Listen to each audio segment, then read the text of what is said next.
What's up, all my musicians out there? So I'm currently traveling right now. I'm actually in Denver, Colorado, hence a kind of hotel room. So I'm kind of relaxing in this nice yellow chair. And I thought this would be a perfect time to answer this question that I've gotten a lot. And that is, how do you overcome writer's block? Specifically for musicians. So I guess, how do you overcome musician's block, right? And we've all been there when you're working on a song and for some reason things are just not clicking. And you're like, shoot, I don't know where to go from here. Or maybe even, and this happened to me a lot of times, where you finish up an amazing single or an album or an EP, and you're like, wow, I finished this up, but I don't even know what to start next. Like creating a new track, you're like, maybe I've just run out of ideas. Maybe I've hit my peak of creativity for being a musician.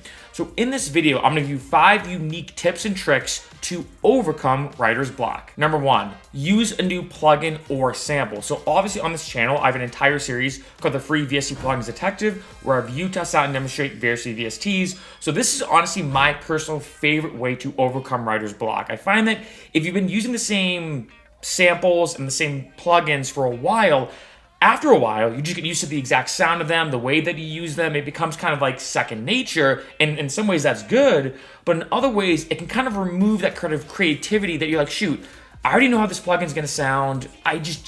I don't know what to make next. I don't know what new element to add into my track next. So by downloading a new plugin, especially a free one, because obviously I review so many free plugins on this channel, I find it gives you like a new tool to kind of mess around with, and it can create that new sound in kind of like a unique way too. I find that for me, it almost sparks this almost like childlike energy where I'm like, oh my God, I have this new plugin, like almost like it's a new toy, and I'm like, can mess around with it, and I can try different things out, and it kind of re-sparks that enthusiasm about trying something new with music. In addition to this, a lot of times I will go through like Splice Sounds and literally just click around with no intention. I'll listen to new sample packs, regardless of the genre. Sometimes it's cinematic or moombahton or house or trap or bass or something just completely random. And I find that even if I don't use it, it can be that first little breadcrumb of like, huh, I like this weird melody idea, but what if this melody was switched up? Or what if I use this but in a different instrument with this kind of melody or this kind of structure? And that can help, again, kind of reignite that creativity that you really need. Now, obviously, for this channel, I do like to focus on free alternatives. So another good idea is, honestly, just go to YouTube or even Google and just type in like free electronic sample packs, or free hip hop, or free rock sample packs, free folk sample packs, whatever genre you produce, and just listen to some of these samples without any kind of judgment or any kind of like focus or logical reasoning, and just kind of sit back and relax. And I find that just by doing that, it can, again, just kind of spark that little creativity or that kind of one unique little thought or seed that can grow into an entire track or an entire new idea. Number 2, change your environment. So obviously, like I said, I'm in Denver right now in this hotel room, and I find just by changing your environment, it's such a massive game changer in general, especially for me. Like even in my own house, if like say I'm producing and obviously I have my own setup, as most producers do in your house, just maybe grab some headphones, and whether you're trying to finish something up on a track or start a new idea, maybe just change where you're facing. Sometimes even for me, if I like kind of switch where my desk is facing, that alone can kind of make you like see something even out of your peripherals, just something new that I feel like just kind of mixes things up a lot, you know, especially for me. And I know a lot of entrepreneurs do this, not only in music, but obviously in any area of business. They'll like have, you know, one area of their house be for like working on new ideas. Then another area will be for more like development of those ideas, where the creativity is kind of over, but now it's like the logical side of it, or whatever the case is. So especially for music, I find one, changing your environment, especially when it comes to just in your own household, is huge. And especially too, if you can travel in terms of like another area. Also for me, like I said, being here in Denver, I find it almost just kind of like makes you focus on things a little bit differently. And I think it's super, super imperative, because it almost resets things, especially for me. I'm a huge traveler and I love traveling. And I find it just resets my mind in a very unique way. Number 3, how would this artist make this? Now, this is a bit of like a weird thought exercise, and I use this a lot, not just in music, but a lot of different things. It's like say I'm stuck at a point on a track. For me personally, in case you didn't know, and I don't know if I've ever said this in any other videos, but for me, my biggest sticking point I found with my tracks is actually verse 2. I like making the intro, the first verse. I love making the drop, of course, especially with me being an electronic artist. But it's that kind of second verse where you kind of have this kind of swell and the energy kind of dies down a little bit, and you're like, huh, do I bring in a new element? Do I kind of revisit an element that I had in verse 1? You know, whatever the case is, especially if the song doesn't involve lyrics. And so for me, that's my biggest sticking point. So sometimes what I do is, let's say I'm working on a moombahton track, I'll say, okay, if I was Dylan Francis, how would Dylan Francis treat this second verse of this track? If like I'm working on a dubstep track, I'd be like, okay, how would Skrillex remake this part? How would Skrillex use this one synth? How would Skrillex maybe embellish on this drop? And I find that if like I'm at a creative point, I'm stuck, I almost try to pretend like, okay, if I'm Skrillex, how would I handle this right now? If let's say I'm working on a cinematic track, how would Hans Zimmer produce this or write this or compose this differently or add to it to make it even better? And I find that in a kind of a weird, unique thought exercise by trying to put yourself in the head or pretend like you are a famous artist or you are the best producer, the best musician, whatever genre you're in or whatever genre you're making, I feel like kind of makes you not think of yourself like, okay, how do I make this drop sound better? How do I make this chorus more catchy? Now you're thinking like, okay, if, I don't know, Zed or Lady Gaga or Pharrell or whatever was working on this chorus, how would they do it? And it kind of, I find, makes you look at things from an objective standpoint. It's almost like you're looking at yourself from like a third person perspective. And just that kind of unique little mindset twist and switch up, I find makes it so much easier to have the best mindset to be more creative moving forward. Number 4, setting a time limit. Now, this can either help you or hurt you. I feel like it could go either way, so you might as well test, obviously, for all these techniques, test them out. For me, this is something I actually stumbled upon because back in the day, I used to have other people master my tracks. Now I master my own songs, but back in the day when I did, I would say to my friend or whoever I'm hiring to master my track, I'd say, hey, I'm going to send you the track this Friday by 8 a.m. Eastern Standard Time. And they'd be like, okay, I'll look for that in my inbox.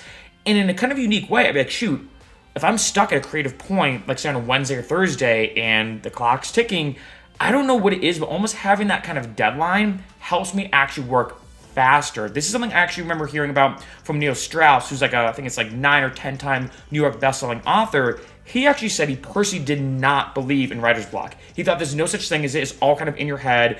In the sense that for him, he's like, look, a lot of journalists will have numerous different deadlines and they always hit them. It's almost like the famous quote of the only thing you have to fear is fear itself.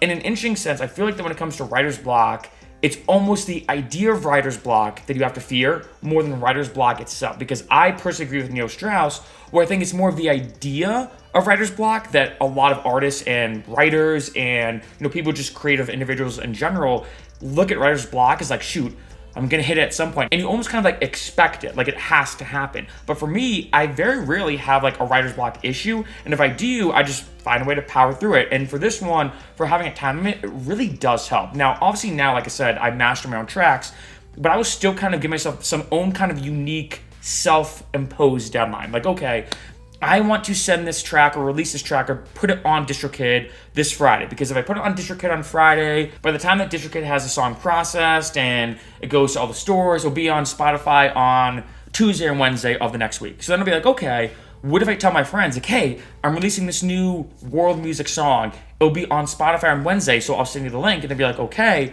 So in my mind, the song has to be done by Friday in order to send it to DistroKid, in order for it to be processed, in order for it to be blah, blah, blah, blah, in order to then eventually be on Spotify. So that kind of self-imposed deadline really does help. Now, one thing obviously I have to stress is obviously making good music comes first. So let's say you are being very productive, and this has happened to me as well, where I'm being very productive, and I'm like, shoot, you know what? I want to add this one more element to the song.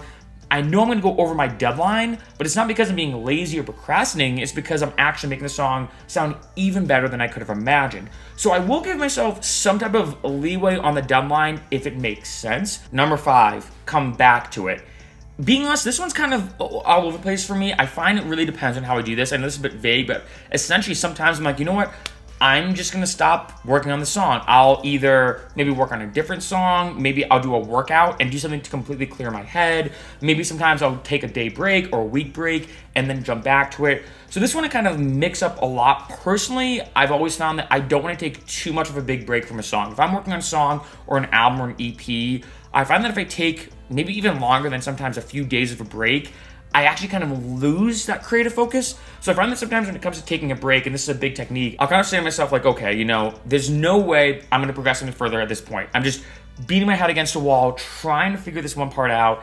I'm just going to work out, or I'm going to maybe go hang out with friends, or I'm going to do something, even for just a few hours, and then jump back to it just to have a full-on reset. And last, a bonus tip is listen to an older project file. This actually might be my favorite one out of this list that you might not think of.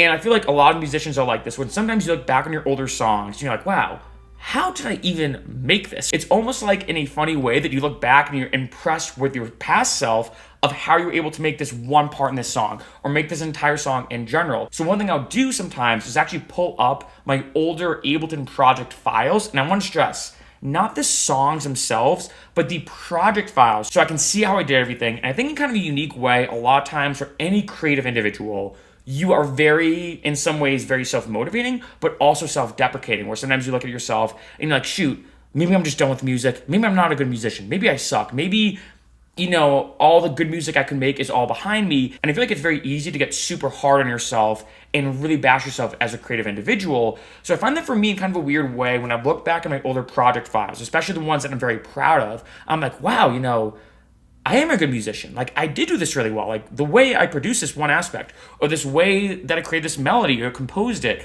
really, really hit home. Like, this is a really good project file. And I find in kind of a very unique way, it kind of makes you think, like, you know what? I am good at this.